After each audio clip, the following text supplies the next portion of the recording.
तो जी नाज़रीन, आज का हमारा टॉपिक है कि बादल का फटना क्या है। जब एक से ज़्यादा बादल आपस में आकर टकराते हैं तो इस अमल को हम बादल का फटना कहते हैं। इससे पहले हमें ये भी जानना पड़ेगा कि बादल का बनना क्या है और बादल क्यों बरसते हैं। तो ये जानना पड़ेगा। आप लोगों ने मेरे वीडियो के साथ बने रहना ताकि आप लोग हर किस्म की मालूमात से बाखबर रहें। तो जी बिस्मिल्लाहिर्रहमानिर्रहीम, अस्सलाम वालेकुम नाज़रीन। उम्मीद करती हूँ कि आप लोग ठीक ठाक होंगे। अल्हम्दुलिल्लाह मैं भी आप लोगों की दुआओं की वजह से बिल्कुल ठीक ठाक हूँ। इसी तरह जैसे कि आप लोग जानते हैं, जब हम लोग कपड़े धोकर उन्हें सूखने के लिए डालते हैं, कुछ देर बाद देखते हैं कि कपड़े हमें ड्राई हुए सूखे हुए वापस मिलते हैं। इसी तरह जब हम किसी बर्तन के अंदर पानी डालकर उन्हें धूप में रखते हैं, कुछ देर बाद देखते हैं पानी का लेवल कम होता है। कैसे? मिसाल के तौर पे अगर मैं धूप के अंदर इतना पानी का लेवल रखूँ, कुछ देर बाद मुझे इतना नहीं इतना मिलेगा। कैसे? जब इसके ऊपर सूरज की गर्म शुआएं पड़ेंगी तो इसका लेवल, इसका दर्जा हरारत बढ़ता जाएगा। जब इसका दर्जा हरारत बढ़ेगा तो फिर ये इसका पानी बाबी बुखारात बन के हवा में शामिल हो जाएगा। इसी तरह समुद्रों, दरियाओं, नदियों, झीलों से मुसलसल पानी आबी बुखारात बन के हवा में शामिल होता रहता है। सूरज से आने वाली शुआएं जिस चीज़ से टकराती हैं उसका दर्जा हरारत बढ़ा देती हैं। इसी तरह सूरज से आने वाली शुआएं पानी के साथ टकराती है तो पानी का दर्जा हरारत बढ़ता है और पानी आबी बुखारात बन के हवा में शामिल होता है। जैसा कि आप लोग यहाँ पे देख सकते हैं, ये सूरज से आने वाली शुआएं पानी के साथ टकरा रही हैं और पानी आबी बुखारात बन के हवा में शामिल हो रहा है। इसी तरह सूरज से आने वाली शुआएं जब हवा से टकराती हैं, हवा भी गर्म हो जाती है और गर्म हवा ठंडी हवा की निस्बत हल्की होती है। तो ये बुखारात गर्म हवा के अंदर शामिल होकर हवा में बुलंद होते हैं और जैसे जैसे गर्म हवा हवा में बुलंद होती जाती है तो ये गर्म हवा ठंडी हो जाती है। जब ये गर्म हवा ठंडी होती है, इसमें मौजूद अभी बुखारात हवा में मौजूद मिट्टी, बैक्टीरिया और छोटे छोटे ज़र्रात के साथ मिलकर पानी के छोटे छोटे कतरे बनाते हैं। इस अमल को हम लोग कंडेंसेशन कहते हैं। पानी के छोटे छोटे कतरे जिनको हम बादल कहते हैं, ये बहुत ज़्यादा हल्के होते हैं और हवा में तैरते रहते हैं।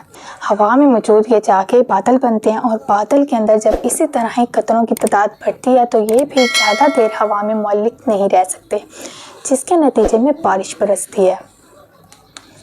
ये बाबी बुखारात हवा में शामिल हो रहे हैं और ये बादल बन रहे हैं। अब ये बादल हल्के हैं और हवा में तैर रहे हैं।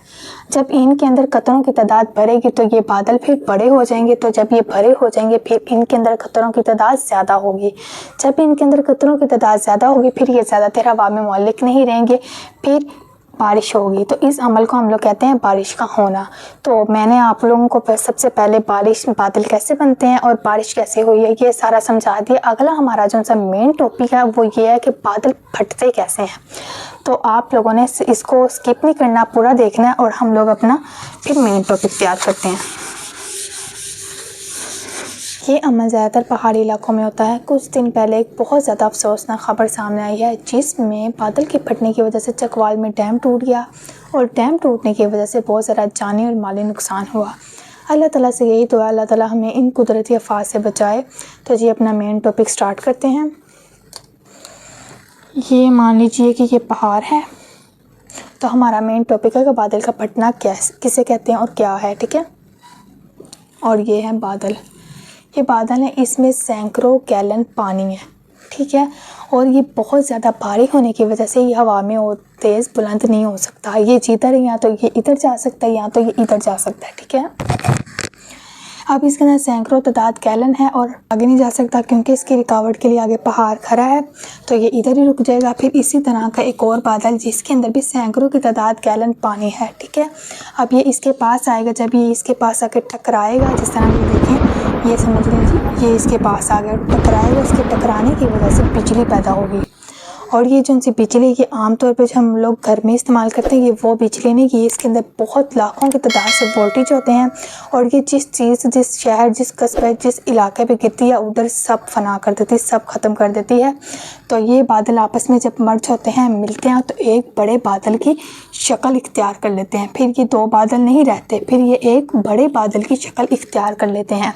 जब ये बड़े बादल की शक्ल इख्तियार करते हैं तो इसके अंदर मौजूद पानी आहिस्ता आहिस्ता करके नहीं गिरता जिस तरह की आमतौर पे बारिश होती है। इसके अंदर जो सब मौजूद पानी होता है वो ऐसे गिरता है, एकदम सारा का सारा नीचे गिर जाता है। जिस इलाके, जिस कस्बे, जिस शहर के पास के गिरता है उधर सैलाब, उधर बहुत बुरा हाल हो जाता है। उधर ये अपने जाने के बाद अपने पीछे तबाही और बर्बादी का मंजर छोड़ के जाता है। तो मैं अल्लाह ताला से ये दुआ करती हूँ कि अल्लाह ताला हमें इन कुदरती अल्फाज से महफूज रखे।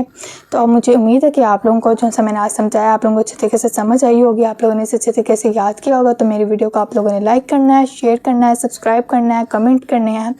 तो जी अगली वीडियो के लिए इतना ही, आज की वीडियो के लिए इतना ही। अगली वीडियो के लिए मुझे इजाज़त दीजिए। अल्लाह हाफिज़।